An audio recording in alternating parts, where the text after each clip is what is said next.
everybody. This is my friend Danny Kittinger. Danny, I just have tremendous respect for you. Just to give you a little bit of biography. CFO of a mid-sized small company here in Tulsa for how many years? Be 30 next month. 30 years. Yeah. Same seat. Yeah. Yeah. So Danny's just a dear friend and one of the most consistent players in my life. You're too kind. Yeah. Well, yeah. We're No dear pressure. friends, that's for sure. No pressure. Yeah. That's right. Don't mess up. Right. And, but I'll do my best. Yeah. So, when I think of you, Danny, I think of somebody who's recently done something very notable. You wrote a book. Okay. And when I think of somebody who wrote a book, I think of like somebody who's ran a marathon. You've just entered there's 1% of the population has actually completed the full, 21 and a half miles or 26.3 or whatever it is, right?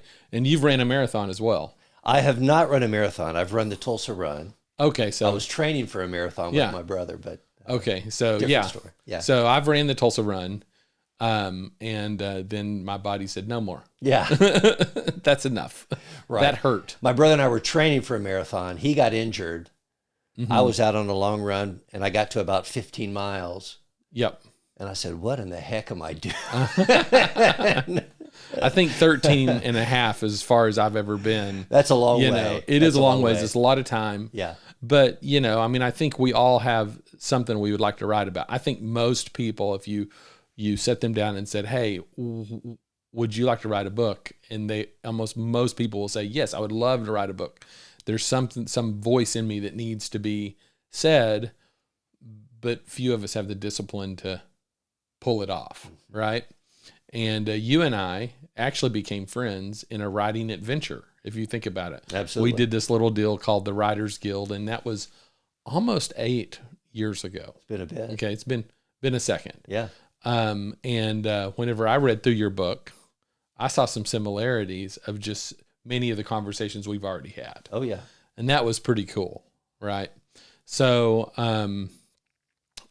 just for everybody's benefit, this podcast is about some very principled things, all right? We're very focused on having conversations around what I think are some of the highest priorities in a person's life. Number 1, care for your heart.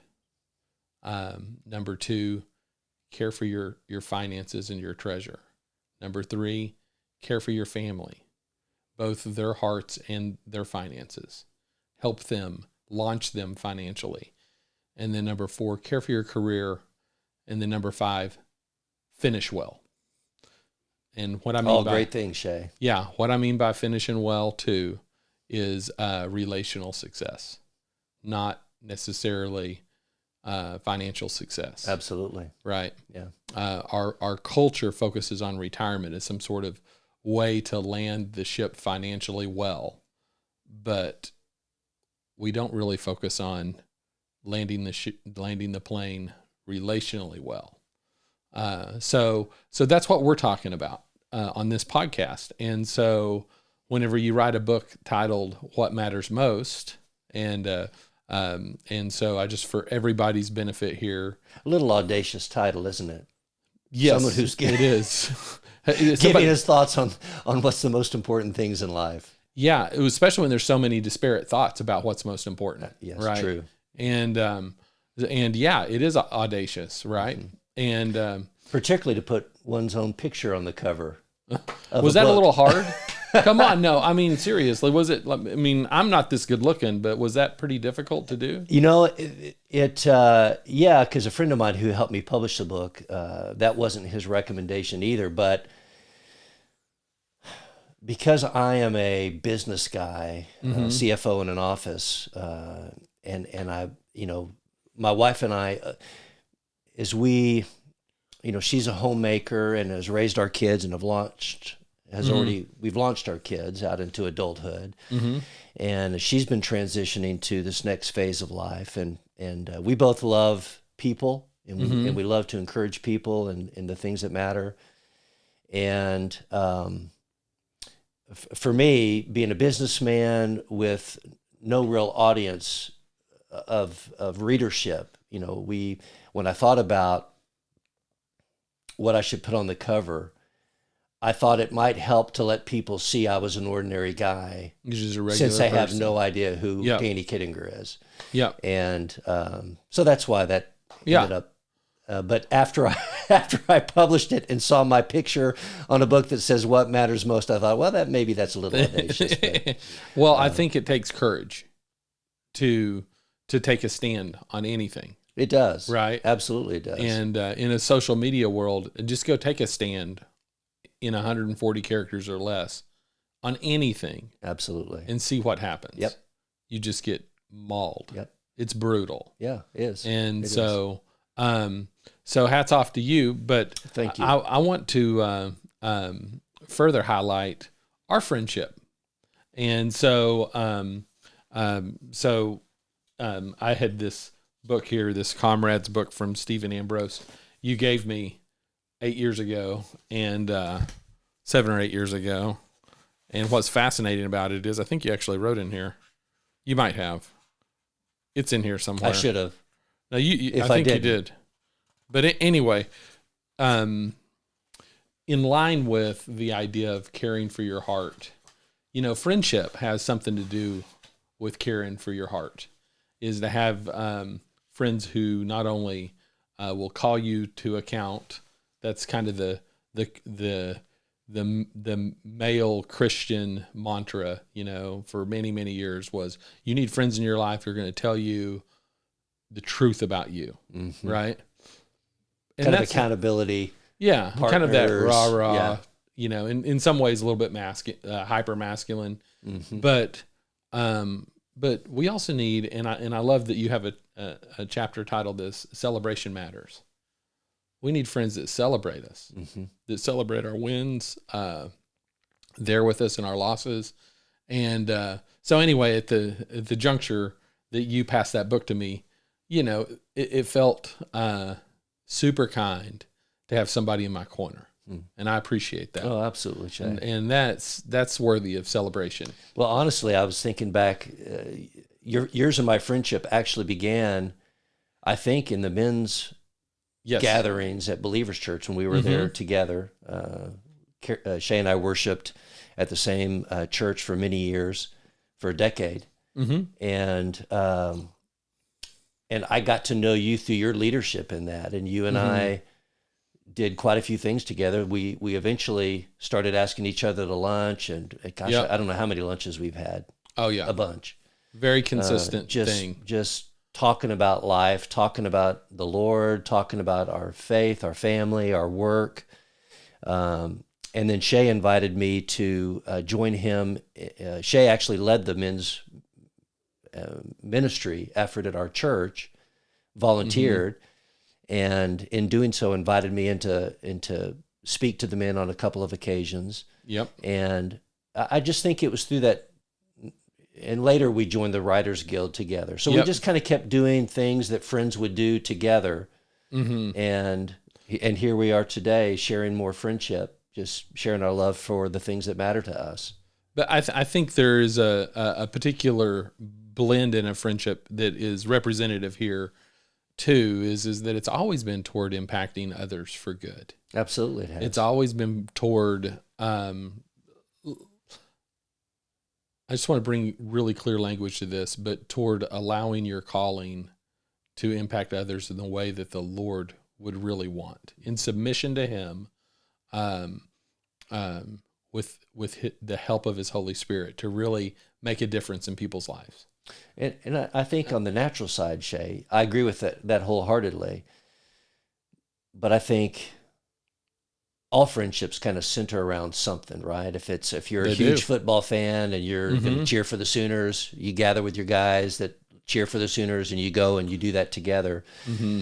And for us that share the faith is the most important thing about us, we've had the privilege of walking maybe a little bit deeper than just football.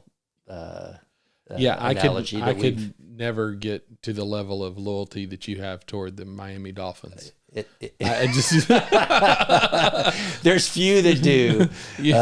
that's deep loyalty right there. Mike Edens, he's one, but Yeah. yeah, there's a few of us out there. Yeah.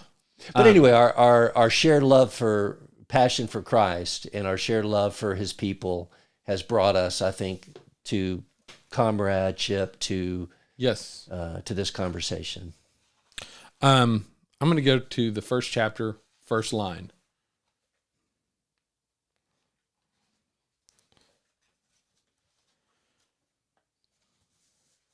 Nothing is more important than your heart. Just as your physical heart is central to your body, so your spiritual heart is central to your inner life. I know it's the first line of the book, but when you talk about what matters the most and you start with your heart matters the most and you start with Proverbs 4:23, tell me about that. Like, what is the heart? What inspired you to go here first? Yeah, I think I knew that would be the first chapter in the book as soon as I decided to write, and really felt the call to write, felt an encouragement to write, because I truly believe that the heart is the most important thing about us, and it's the motivating center. It's the core that motivates you each day to do what you do. It's the center of your being. To me, it's that place that the Psalms refers to, that deep cries unto deep. So, it's a mystery, yet is it soul? Is it spirit? It's not your physical heart I'm referring to. It's something more that supersedes that. And it's the center of motivation. It's the center of your encouragement, your drive. So yeah, I think it's if we've all heard people lose heart, they check out, they just kind of go through the motions. And to recover your heart, I mean, John Eldredge is a huge author in writing about the recovery of the heart, and you and I have shared a lot of affinity for his writings, and his kind of the centrality of his thoughts centers around this very issue of the heart. And if the heart's awry, if it's off distracted on other things, that's a problem. And I think that's central to our faith is really the idea behind what matters most is a heart issue. What are the things that matter most? That all is about the centrality of your thinking, of your heart, of your motivation. I don't know if that answers your question, but it's like it encompasses all of your life, all of it. The way you lead your family, the way you interact with your spouse, the way you care for your loved ones. It's all an overflow. Scripture says, out of the abundance of the heart, the mouth speaketh. So it really is the most important thing that defines you and me is our heart.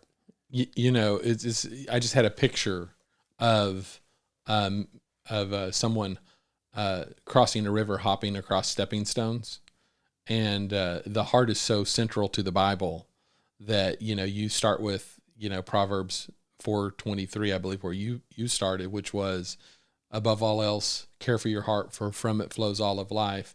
And then you hop onto another stone, and it says something like this: from the abundance of the heart, the mouth speaks.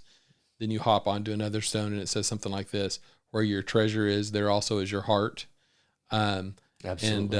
And then you hop onto another stone, and it says something like this: the tongue is like a rudder of a ship, and if you control the tongue, you can control your whole life.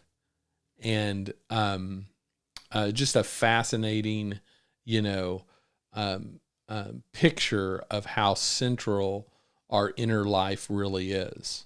When I think of the heart, I think of the part of me that is that's going to be here when I'm gone.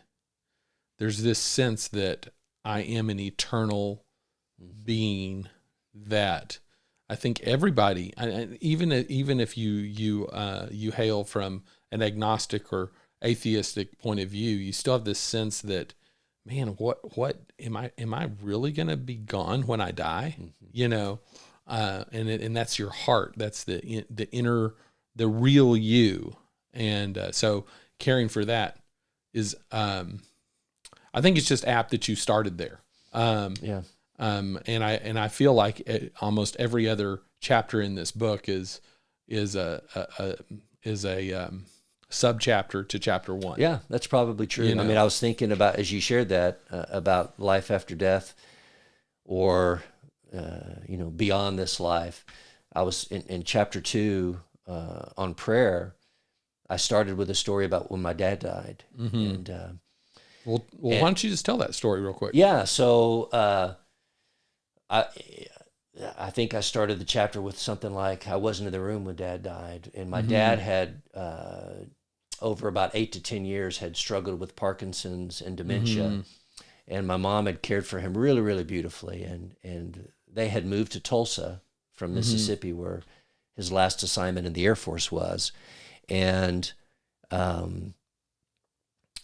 they became our next door neighbors so that we could help care for Dad, kind of watch over him as he was dealing with the sickness that he had.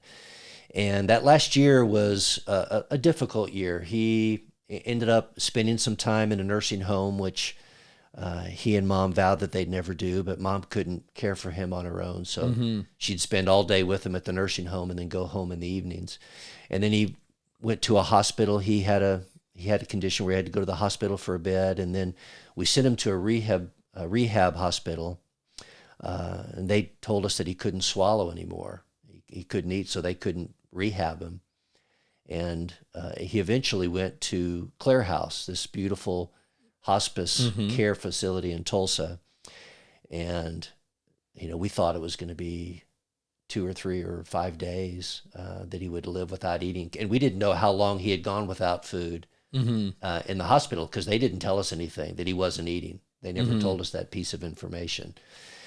But my dad was a Vietnam, he was a fighter pilot in Vietnam. He was a strong man, and so he was just a survivor.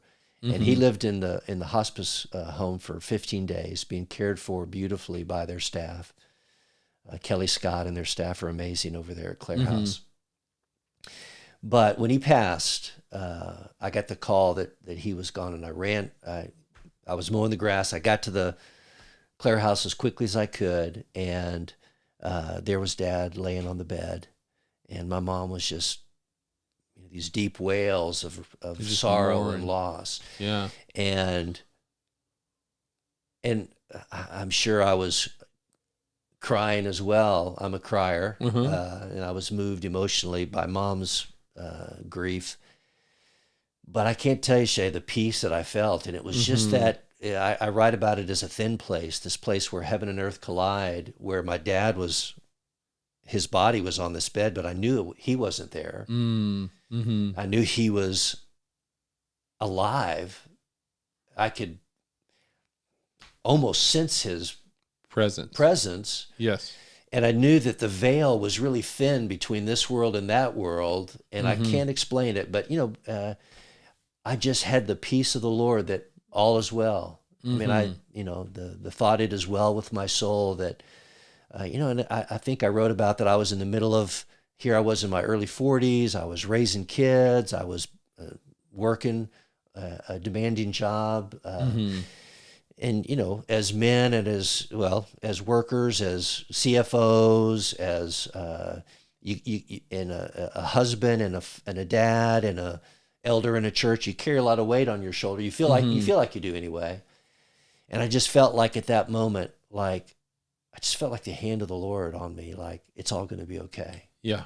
Like I've got this. Like there's something more important than this life. And so anyway, that's and that is about the heart. You're absolutely right. So it does penetrate every chapter. So you titled a chapter "Humility Matters," and I think it's fascinating, even how you, because I know you, because we've spent a lot of time together. We've already hit that, right? But I think it's super fascinating, even how you describe. Oh man, how did this cover end up the way it is? Like, there's my face, right? Marketers will tell you the easiest possible way to market yourself is to market your name. I have a unique name. My sweet mother blessed me with a girl name. I'm in real estate, and it's funny because every time I talk to an appraiser, they're all men. They're all expecting a 45-year-old real estate agent lady every time. Yes.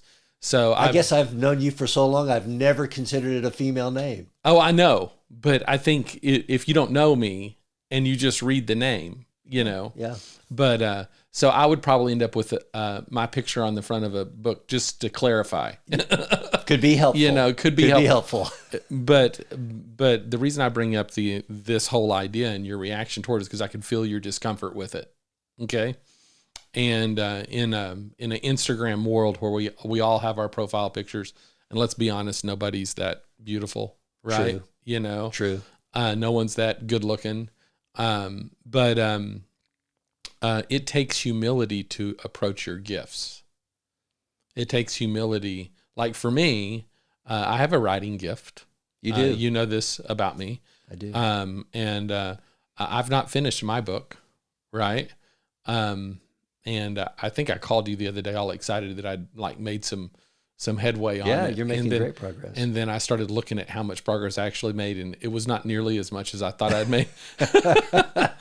but my book's 8 years in the making, and it just made me think about growing up. No one in my small town,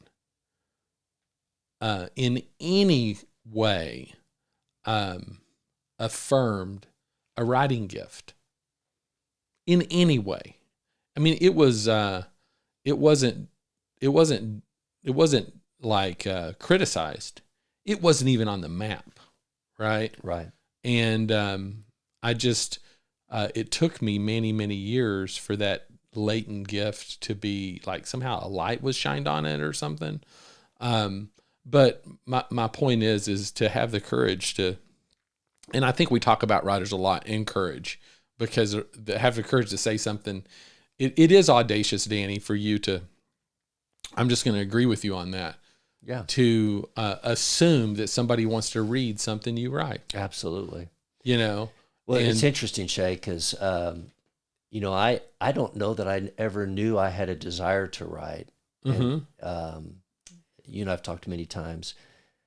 I'm a reader, and I have journaled my entire life, but I never really considered the journaling like an act of writing, like an author would write a book. It was just something I did to write down a thought I had of, a message I heard at church, or, I've collected quotes for many, many years of something that I think moves the needle in my life, and I got to remember that, so I'll journal that down, or take a trip and want to remember exactly what we did when my family went to Glacier National Park. Let's write about our adventures.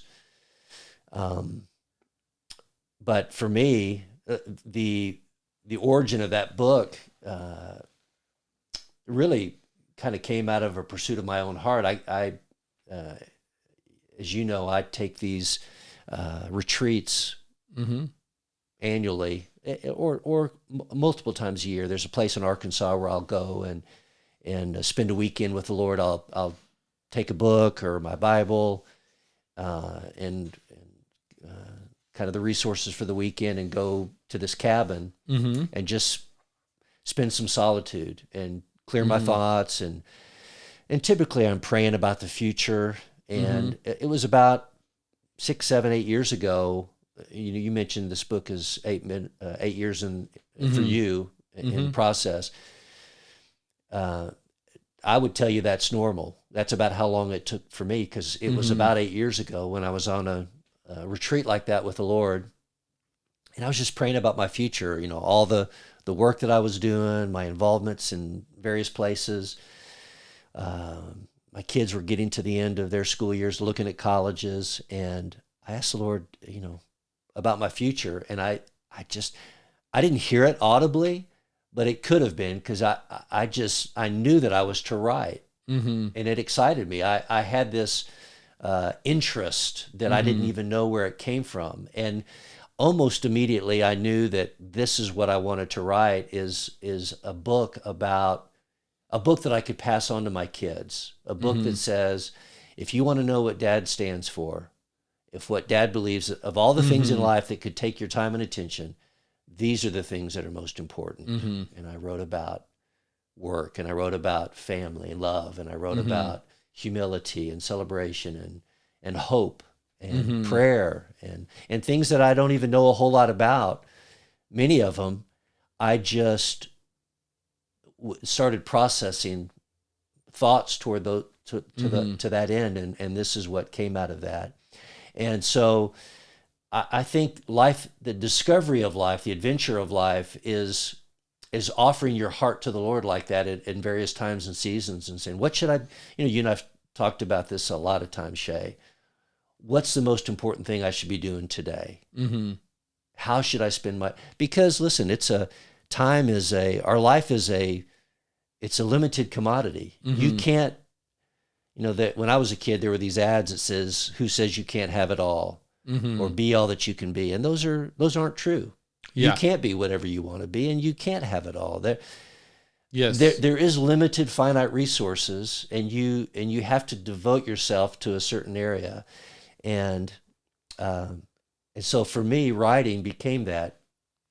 And, I haven't sold a whole lot of books. I'm not out there peddling them, yet. But I tell you, the writing of it was such a joy. Yes. And and I knew it was something, and still, that I should continue to do. I'm continuing to write, just because it helps me to write. It helps me to process life, and to gather my thoughts, and to know what I believe about certain things, and then to share those with guys like you. Yeah. In their lives. And you and I have had many conversations that have helped both of us. Yep. You to me and me to you, that have helped us make life decisions as to where we should go and what we should be doing. And so, it's funny, because I don't think everything is driven by like you said, at the end of the day, it isn't what's in your bank account that's going to matter. It's the adage of Jesus, if you can gain the world and lose your soul. And you and I certainly are those that don't want to lose our soul. Yeah, or the scriptures, you can't worship both God and money. Absolutely. Right? Absolutely. I mean, that tension of, but money exists, it's here, and we need it. Like that's the real tension. That's the hard word from Jesus. I want to relate a couple of conversations, because you brought it up. So just to right size everybody here listening, Danny is, if you're actually watching, he looks about 10 years younger than me, but he's actually about 10 years older than me. Don't give away that. Okay, I know, doggone it. You can talk about a man's age. You can't talk about ladies' age. That's true. Right? That's true. But with that, this has been a mentor relationship for me. Like I feel like in many ways you've been there for me as a mentor. And we've been friends. We've been friends, but we're not the same age. Right. Your kids are launching. Your son just got engaged, right? Yep. My kids are. My oldest daughter is just now entering college. Both of your kids have left university. Absolutely. And very have accomplished been working kids for 3 to 5 years. Yes. So you are a little bit for me like just a picture of things to come, and I hope that my family is in as much order as yours at this point. 5-10 years from now. But I'm going to relate back to a conversation that you briefly mentioned, which I remember asking you once, Danny, can you really know what to do in any given moment? And the question, because we were on this deep level that we're at right now, you actually like recoiled and said, I don't think so. And just your initial reaction. Yeah. And I went home because I have tremendous respect for you. And I was like, I think he's wrong. And to disagree with your, with somebody that's a little, ahead of you in many ways is kind of hard, in that moment. And I think one of the things that attracts me to your book is that you can know what to do in any given moment, but you have to back into it. You can't just enter into knowing what you should be up to without knowing what your priorities are. And there is no magical scroll that's going to tell you, if you open it up, every right decision to be made in life. Right. I made assumptions early on as a kid that the Bible was this magical scroll that if I just knew it so well that I would never mess up, I would never fail. It's like a map that took you from place A to B. Like a treasure C. map, right? And as long as I didn't get off the path, and I just took, from that coconut palm tree, 14 steps, north, Sure. and then 3 steps right, and I started digging, there would be the treasure, and it's, the world doesn't operate like that. Right. But it does, the Bible is the truth, and it does reflect on a roadmap that includes priorities above all else. Care for your heart. Absolutely. From it flows all of life. But we don't get to know the steps. It's just kind of one step at a time. So I'm going to read. Go ahead. I'm sorry. And I'll even share, because that's an excellent point you're making, Shay.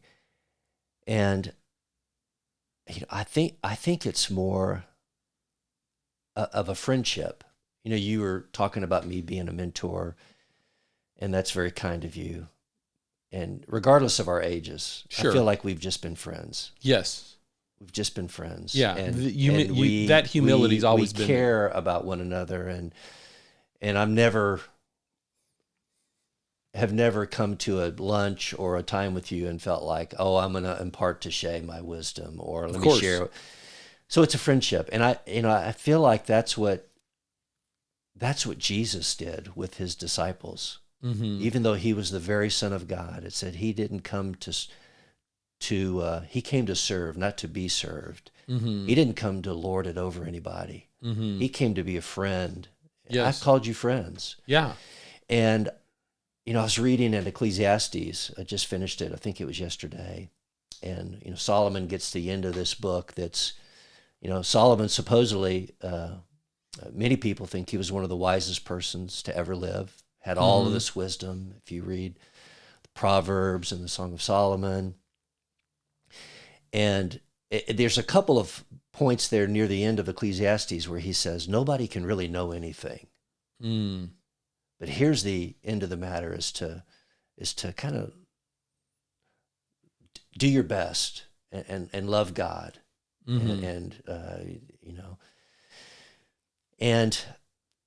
To me, it went like in humility. I think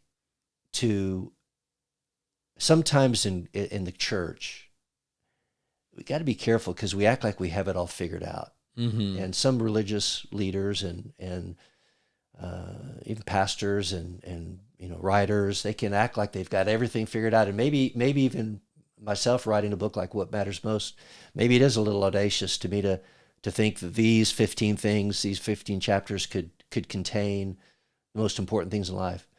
That wasn't my point. Was to pass this on to my kids. This is my best guess. I of all the, here I've lived, I'll be 60 this year. I've lived a bit. I'm a little bit of a learner. I like to read a lot. As best I can make it out. I mean, the world is a crazy place. It looks so different today. You and I've talked many times about, through COVID and the political environment the last few decade, the war in Ukraine right now, the inflation. It's a different place. And I just wanted to try to help my loved ones navigate it. And that was my motivation. But in humility, those are the people you want to be around, is the people that say, here's the best I can make sense of all this. Yes. Not the people that like, man, this is the way it is. Well, unequivocally. I think you're touching on one of the reasons why I think this is our 7th podcast that we've done. And honestly, we've not had one clergy on. And I think that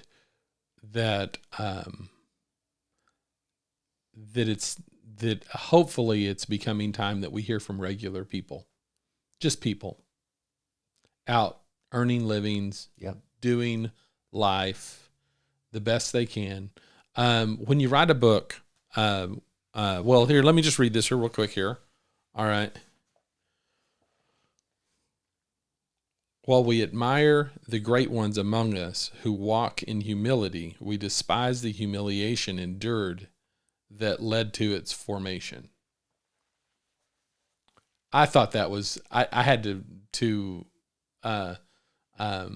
underline that because it brought me to a thought of whenever I started my real estate career. I'd left a pretty nice career in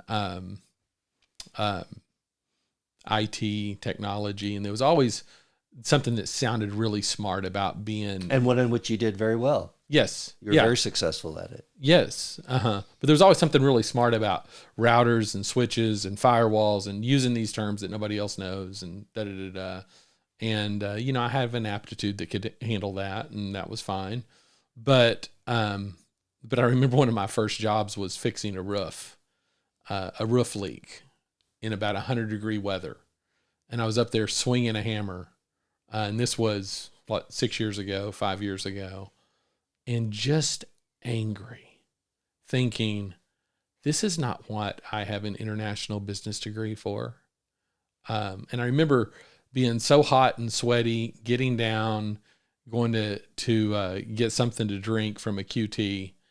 And I had a trailer attached to my truck to carry a lot of the debris and that kind of stuff. And I forgot it was so hot. I forgot that it was back there. And I just backed out of this guy's drive and jackknifed the trailer on my truck. And it just put this huge dent down the side of my truck. And I was like, I didn't say shoot. I said bleep. And just being just that sense of what the heck am I doing? And, but also feeling very upheld and led in that moment to be doing that very thing. Right. And knowing that there was a story being written about how to succeed, which is the last shall be first, and even I remember during that time, I'd gotten my real estate license, and you and I had sat down to talk, and you'd said, Shay, you need to build houses. And for whatever reason, that would have been the very thing I would have been like, yes, that's going to make me into somebody. But the Lord didn't have that, and maybe he has it in the future. I don't know. But it anything that could have rebuilt my identity into something that I felt was more acceptable than what I was up to. Ego, almost. Yeah, the ego was just getting smashed. Yeah. Yeah, absolutely. And I remember despising that, like in the moment, just going, Now, I don't do as much of that work anymore. I'm grateful for the people who are out, doing it, and I'm not above doing it either. Anyway, just a note toward humility. Yeah, humility is an interesting topic, Shay, because I'm not an expert on Abraham Lincoln, but I've read that he was defeated endless times in politics leading up to his eventual victories in elections. But the humiliation suffered by so many, including Martin Luther King Jr. And those in the civil rights movements of the '60s. I've referenced some of those folks. I think it's the loud and the successful that we seem to the world seems to pay attention to. But I tell you, when my dad was a very humble man, and I'm very grateful for that. He was very quiet, and he was kind of mind his own business, do his own thing, but he was a man of integrity and character. But when he retired from the Air Force, I mean, he was a successful fighter pilot, and loved flying, would rather be flying than doing anything else. And he kind of got blackballed in his career, and I wrote about that. But his second career was our pastor didn't want to lose my parents when they were retired from the Air Force. When they retired, they were going to move out of Mississippi. And our pastor at our church, my parents were so entrenched in that church. We were that was where I spent my high school years, that the pastor said, "Don, I want to hire you to be my administrative pastor." And my dad couldn't see himself being a pastor of a church after being a fighter pilot. And it wasn't a preaching, it was serving, kind of behind the scenes. It was the behind the scenes stuff,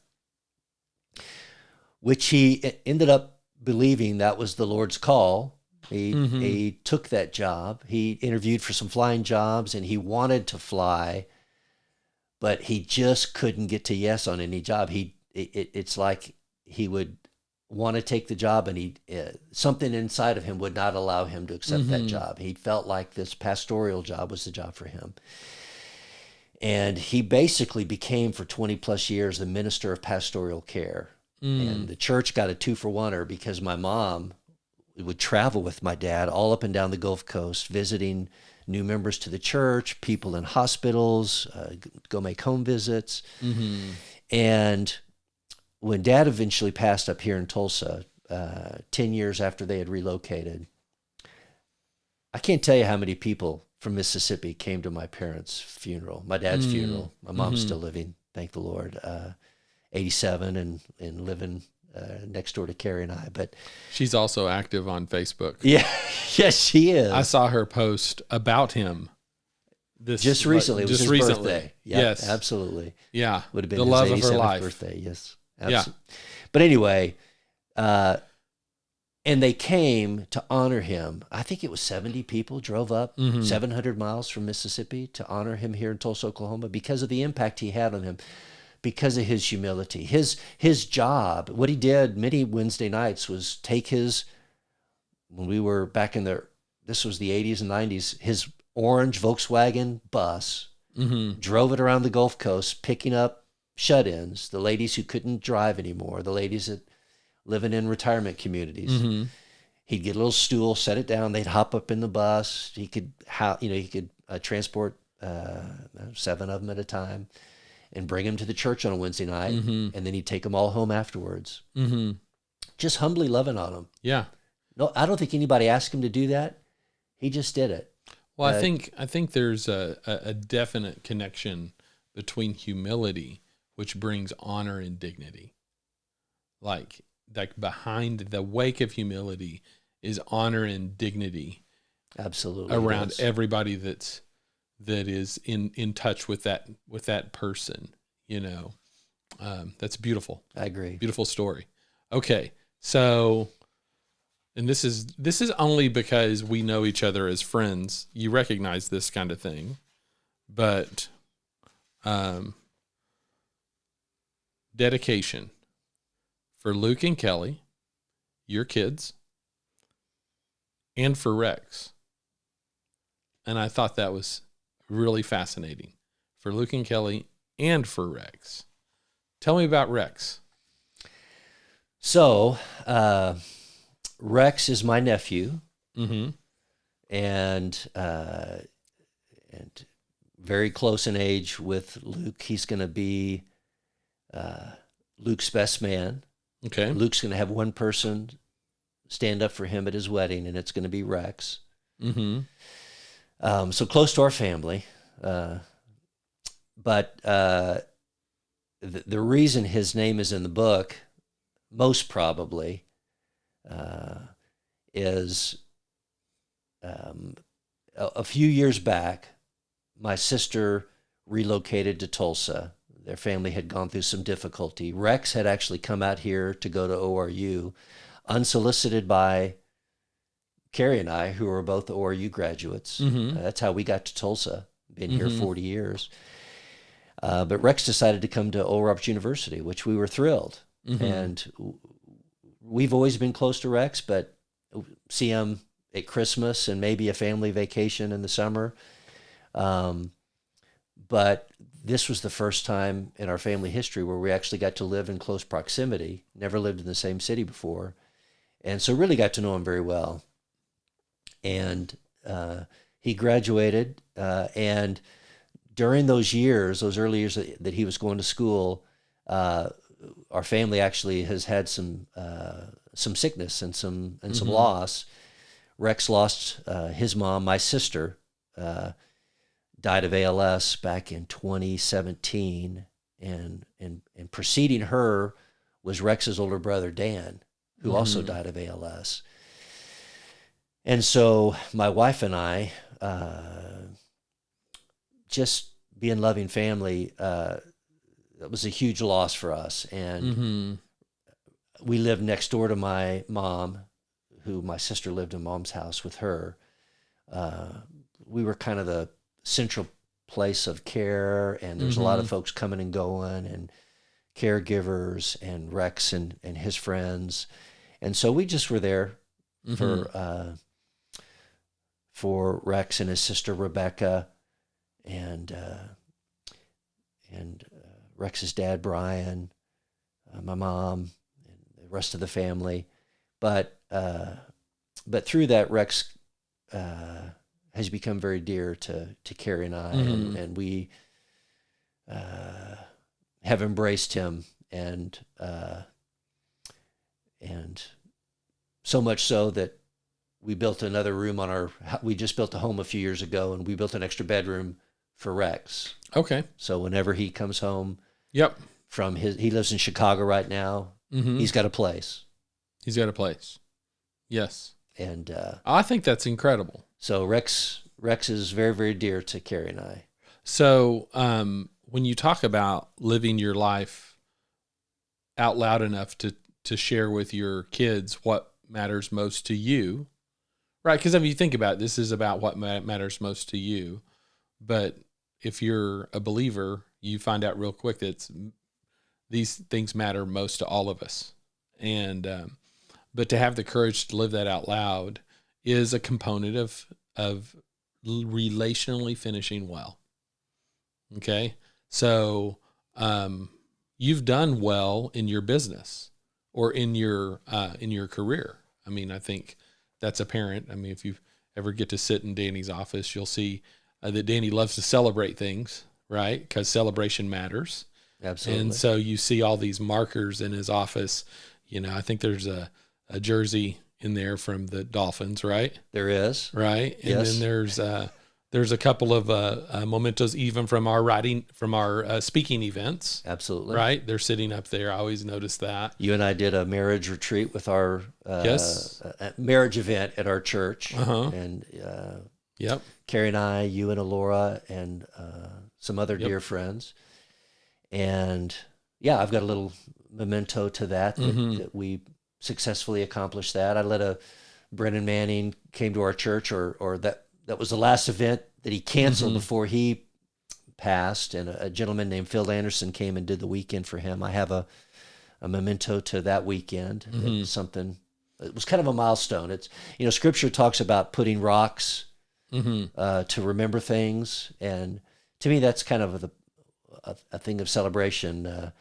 I've made a habit of Carrie and I, something we share is we were both born in England. As when we were, our parents were stationed overseas. I'm a little bit older than Carrie, but 5 years apart. But our parents were assigned to Air Force bases in England when we were born. And after Carrie and I got married, here 20 plus years later, we got to go back to England and see those very cities where we were born at. And I picked up a stone on the beach in Aldborough by the Sea, which is where I was born. Uh-huh. And since that day, I've collected rocks wherever I go of a place of significance. Yes. I find a stone. Mm-hmm. I like the feel. I like the solidity. Yeah. It feels semi-permanent. Yes. As permanent as something in life can be. And I've collected those all over the world. Went to Israel. I've got a rock that's from the valley of Elah where David slew Goliath. Mm-hmm. Various national parks. But mementos of things that matter to you, places you've been, events, something that you've accomplished. I that's what I wrote about in that chapter on celebration. Mm-hmm. Yes. Commemoration, remembering. The Lion King, Rafiki pops Simba on the head and says, remember who you are. I think sometimes it's like, even in our heart, recovering our heart, we have to remember the very thing that, one of the things in life, Shay, that happens is so much gets going on. You're raising kids, you're working in a business, you're serving in your church, you're writing a book, and you're paying your bills, and you're doing your taxes, and you're exercising, and it can be like spinning plates if you're not careful, and you have to do things to kind of remember why you're doing them, and who you are, and who you're doing them for, and so that's kind of the nature of that chapter. So sometimes you can live on the front of things that you're not caring for your heart. Absolutely. And you're just pursuing and achieving. One of our problems in our culture that I tend to talk about a lot is that we elevate career success and financial success above all else. Although it's very important to be financially successful if you can. Your kids, your wife will deal with a great deal of shame, or your spouse, whichever side of this you're on, will deal with a great deal of shame if you're financially underneath all the time. Rex loves to quote me. One of the things I've told him, Mm-hmm. as he was considering getting a music degree. He's unbelievably talented in guitar skills, and he can play every instrument. And I encouraged him to get a business degree because I knew that he was going to use music, whatever he does. Yep, that's going to be there. And somewhere along the way, I used the phrase, "Life's expensive." Yes. And he continually reminds me of that phrase. Uncle Danny, life's expensive. I bought Isaac a Martin guitar this year because... Did you really? As a reward. Yeah. Yeah. But we gave him a $50 guitar, and then, my little brother gave him this $50 guitar. Terrible, wouldn't stay in tune. And he started strumming on it. And then, we would walk by his room and you'd hear him strumming in there. And then one day I heard Coldplay's Yellow just kind of come out of the world, like of his giftedness. Way to go, right? Isaac, yeah. So then I'm like, okay, he had done some things that I was very proud of for him. So I rewarded him with his Martin guitar. I went in there and I handed it to him and I said, it's not a profession. It's not a profession. It's a gifting. Yeah. And if it somehow it could be a profession. If it somehow becomes that, sure, he can be part of the 1%er right. that become that. Right. But yeah, I mean, I hold the same view is what I'm saying. Anyhow, I was just thinking about how as a component of legacy, I notice certain politicians can't wait to build their presidential library. That's not the kind of legacy that is fascinating to me. What's fascinating to me is the kind of legacy that is so relationally there that when we pass, the stories remain. Mm-hmm. Right? I mean, like your dad, like the thin places. Yeah. That story is man, that's wonderful. Yeah. There was I don't remember our old pastors, Roger Nix and Giles Smith. Roger was telling me about a time where he was doing these funerals, and they would just, and this is just how dear their hearts are, right? And how giving they are. But they would do, they got on some list to do funerals for people who didn't have families or just had one or two families. So the church would just offer themselves to do a funeral. And they had this one funeral where there was like 3 or 4 people there. And Roger said how it was so uncomfortable for him to get up there and give a eulogy over somebody he didn't know. But he would, right before the funeral, he would sit down with 2 or 3 of the family members and ask them about various different people, and ask them about the deceased so that he could at least kind of craft some sort of eulogy. And with this particular gentleman, he would be like, well, so, what's going on with Bill? What was he like? And, pretty much every family member was like, Bill was a jackwagon. Like no one had anything good to say. So he said, man, that made it really difficult. But I got up there and I said some stuff, had an altar call, kind of prayed for salvation and that kind of thing. And then when it was over, he goes, I go to stand by the casket and we open it up and the family members, there's only like 5 or 6 of them walk by. And the last one to walk by was the brother. And he said it was just the most awkward moment because he was standing up there and the brother leans up really close to his deceased brother's face and goes, mother bleeper, Oh my gosh. And then that was the end of the funeral. And anyway, so Roger's telling this story and it was just so absurd. We were laughing so hard about it.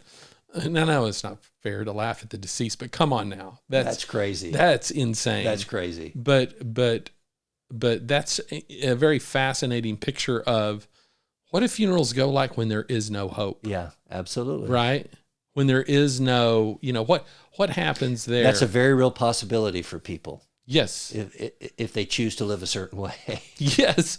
Yeah, of course, So I wonder if there's a bit of nihilism in that, like, if you've decided in your life that nothing matters. Right. Where does it go? But here's another little note on finishing. All right? Finishing well. If you keep your eye on that, I think somehow we're encouraged to live better.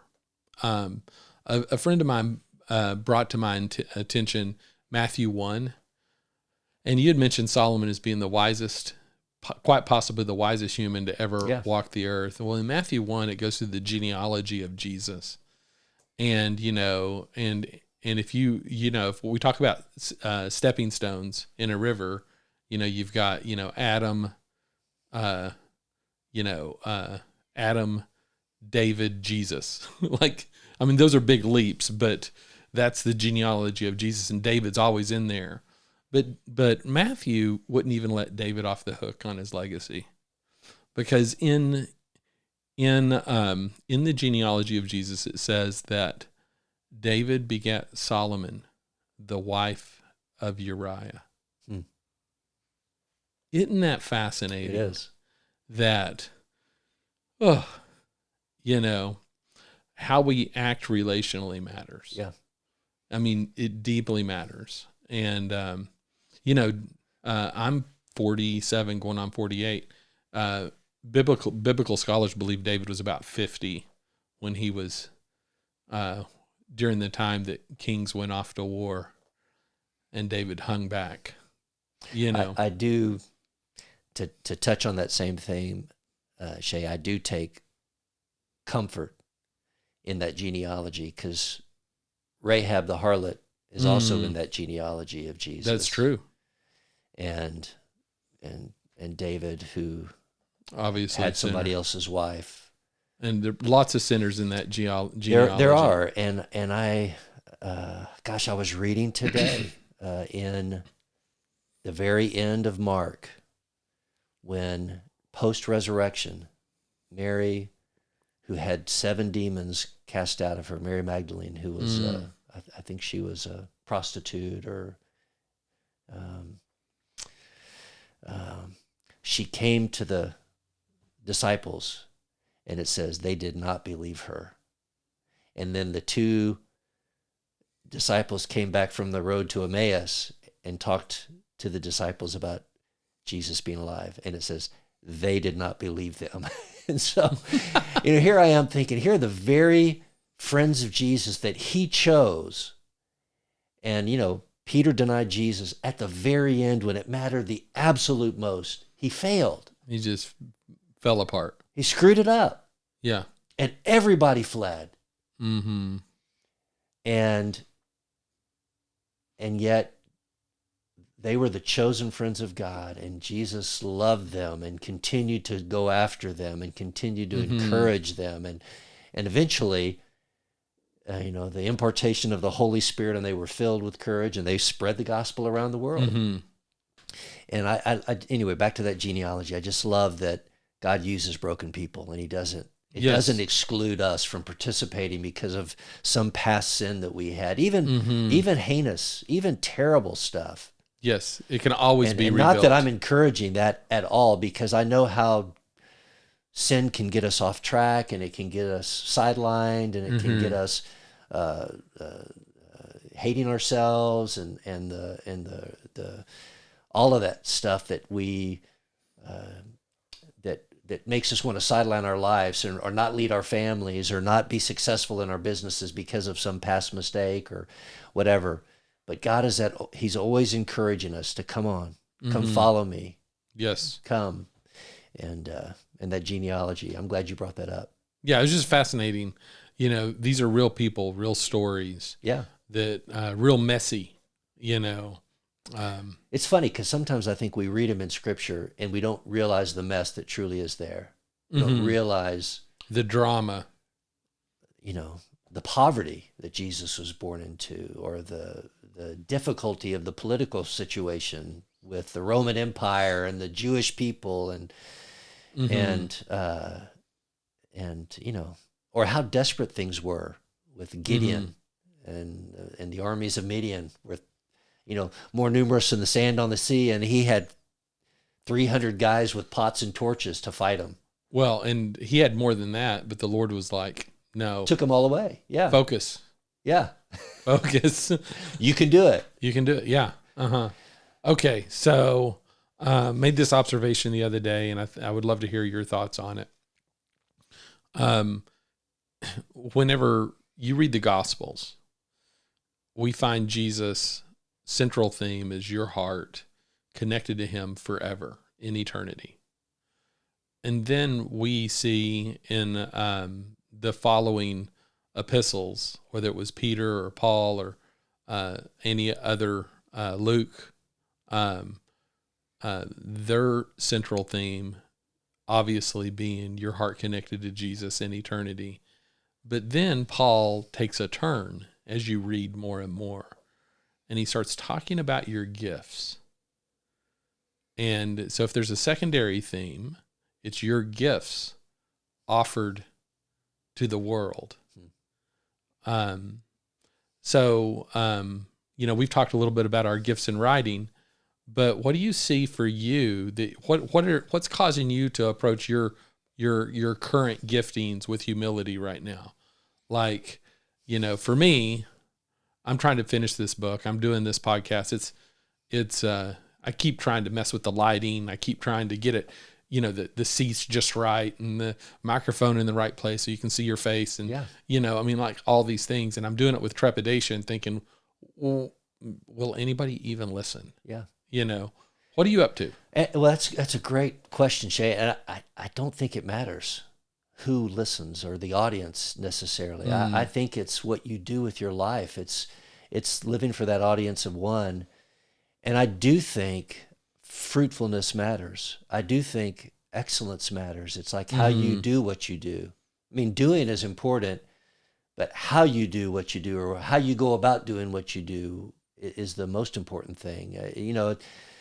Back to the idea of, we were talking earlier in the podcast, I'd rather have someone that has heart than has all the talent and education in the world.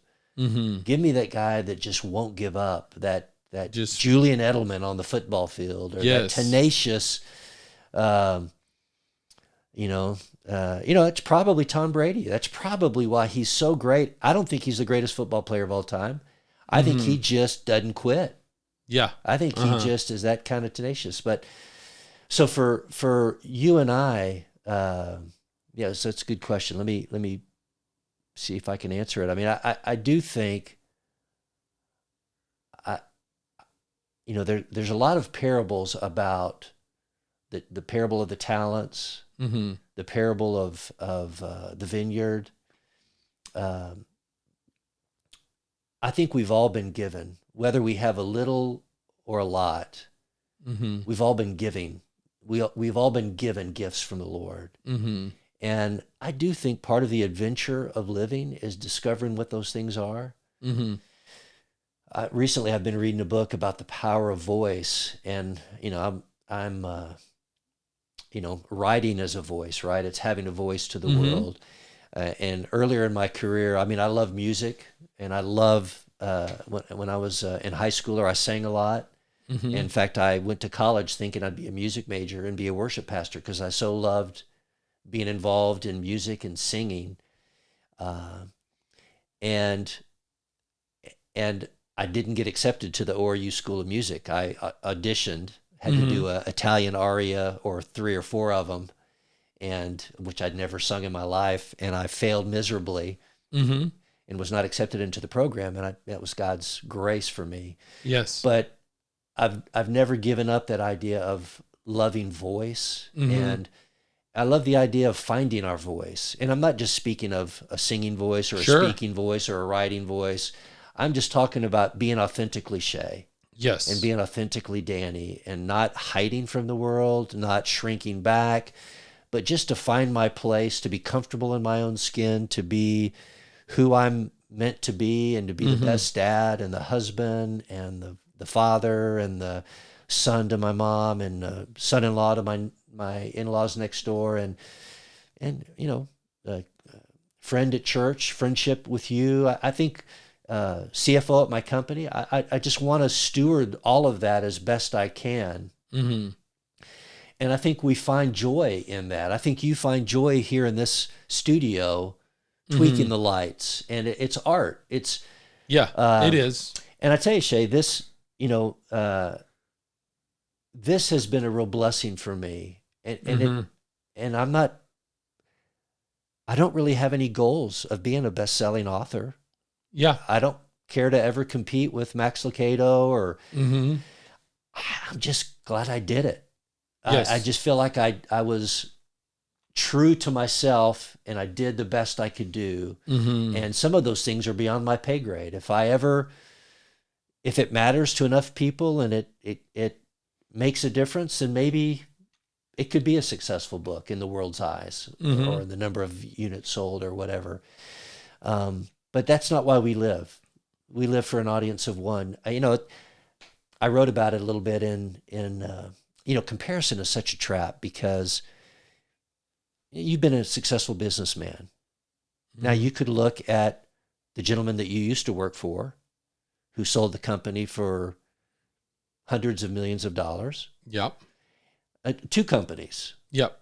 And you could consider yourself an unsuccessful businessman because you're not him, or you're not Howard Schultz, who launched Starbucks, or Jack Welch at GE, or Jeffrey Emelt at GE, or whoever else you want to compare yourself to.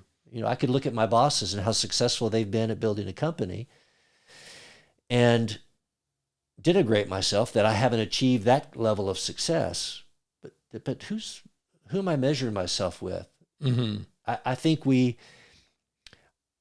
it's prudent for you and I to strive to be the best Shay Fight and Danny Kittinger that we can be, not for striving's sake. Yes. But for offering our lives to God, saying, God, you've been so gracious to give me these gifts, my thoughts, my education, my family, my friendships, the places you've placed me here in Tulsa, Oklahoma, the desire to write and to podcast and to speak. Help me to steward that. I don't know how to do it. So I'm going to make these little efforts, these feeble efforts. To me, we're like kids coloring pictures, and we, eventually we get it within the lines, and eventually we can paint a beautiful painting. But in the scheme of things, it all goes back in the box at the end of the day. And I mean, I think we're all living for the well done. Yeah. Well done, good and faithful servant. Enter into the joy of the Lord, because you did the best you could. You gave it the old college try. I mean, this isn't perfect. I tried to make it with no typos, and I think I found one in it. Oh, you did? But there's a lot I'm really proud about it. Yeah. And I think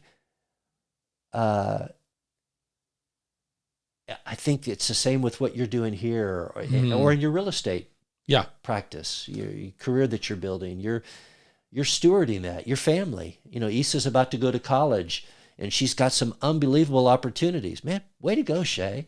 I mean, you had a part in that.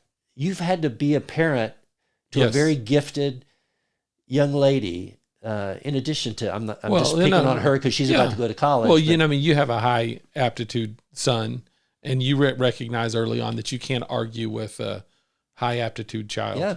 Like we had to and it takes a little bit of humility to think how much of that I really had was involved. It's a gift from the Lord. It is. It's their gift from the Lord. Now they have to steward that.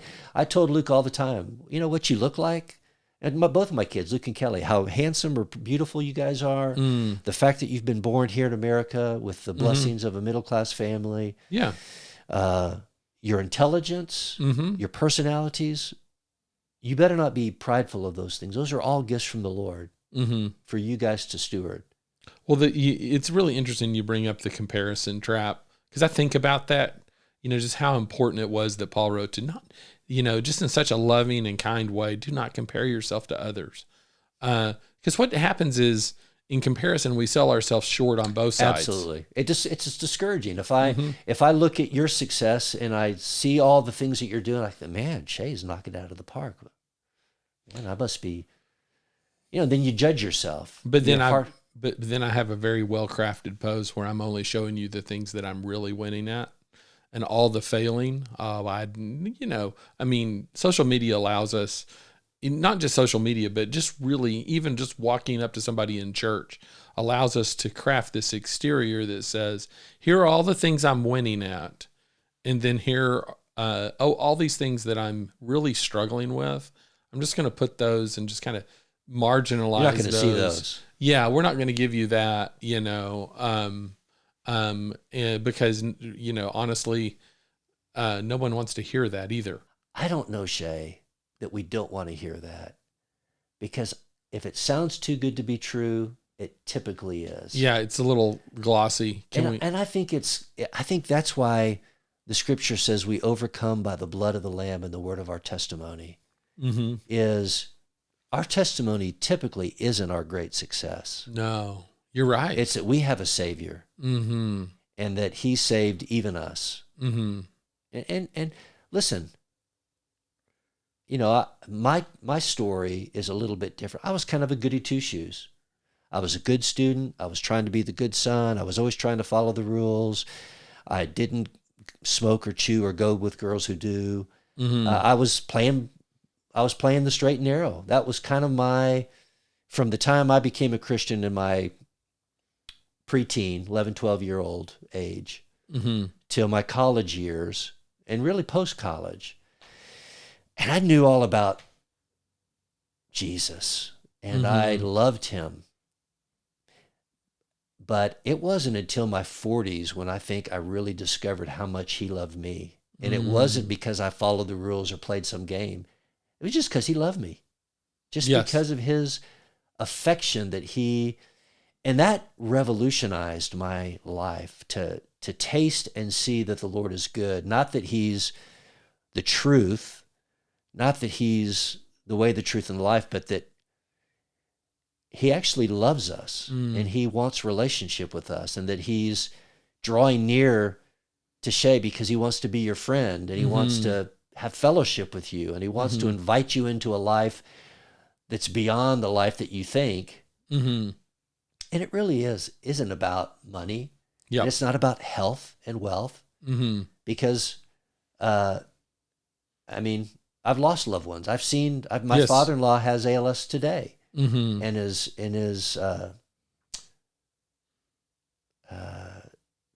dealing with that sickness, that illness.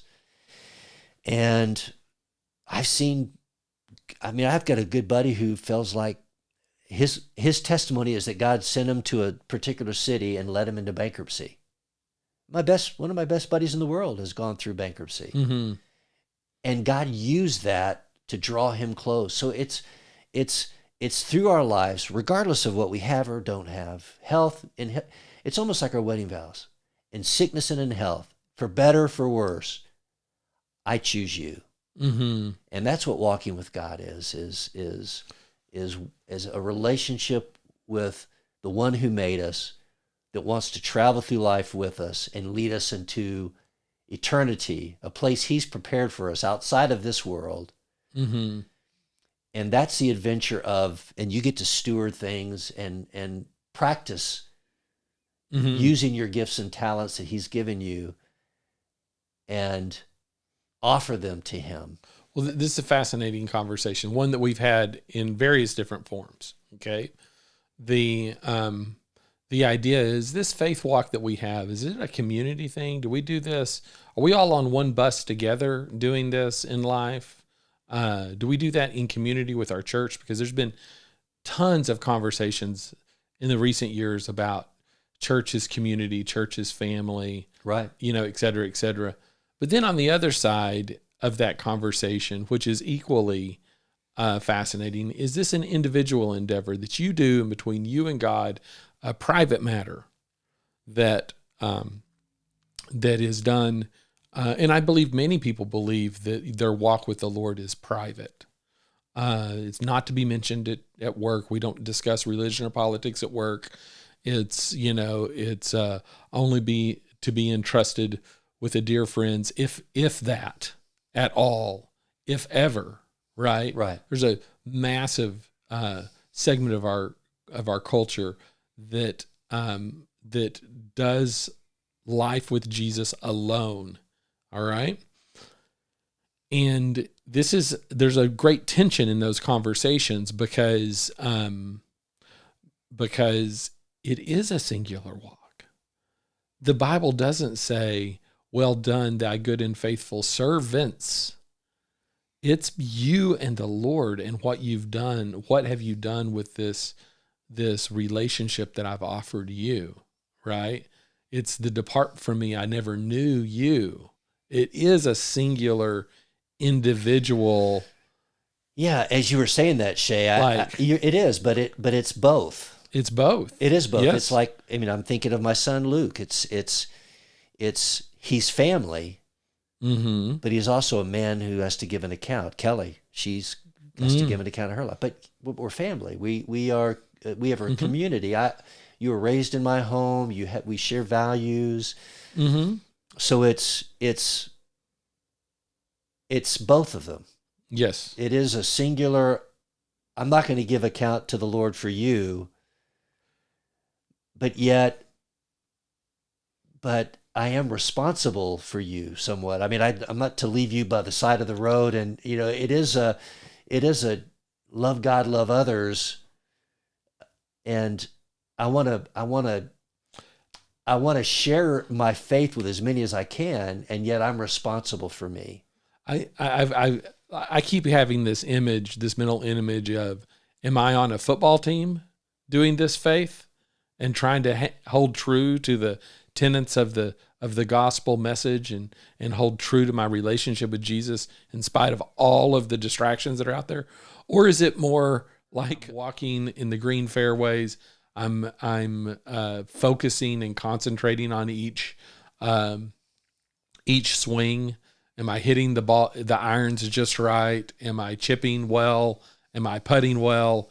And somehow my score comes alongside other people's scores to win some sort of team success, right? And I think the older I get, the more it feels like a golf game. I would say this, Shay, maybe it's at different seasons of life. It takes a different emphasis. Mm-hmm. Maybe at certain times it is the golf game. Yeah. And then at other times it's the football. Yeah. The fourth quarter drive and the last 2 minutes of the game. I think I think both. that's a beautiful metaphor, but I think it's both of them. And, Mm-hmm. you know, I'm actually working on a book about prayer right now. And I'm, I was thinking about the various types of prayer of worship and intercession and contemplation.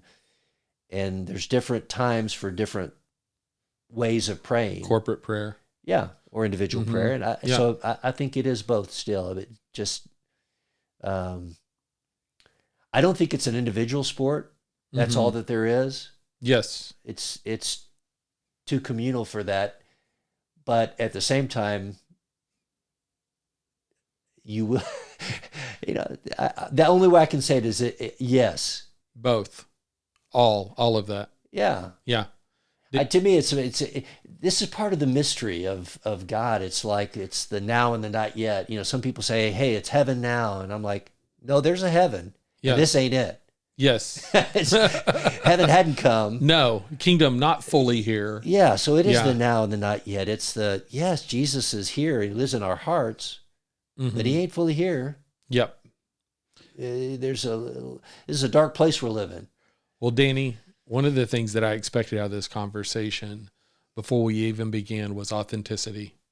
That's something that's always characterized our friendship. Absolutely. And just being honest with one another, even sometimes when they were zingers. Yeah. Probably on both sides. Yeah. But man, I appreciate you coming and sitting down with me. I appreciate your voice, your writing voice. I celebrate with you. Thank you, Chef. The completion of a book, and I'm looking forward to seeing the second one. I appreciate it very much. And let's do this again. Absolutely, let's do it. All right, thanks.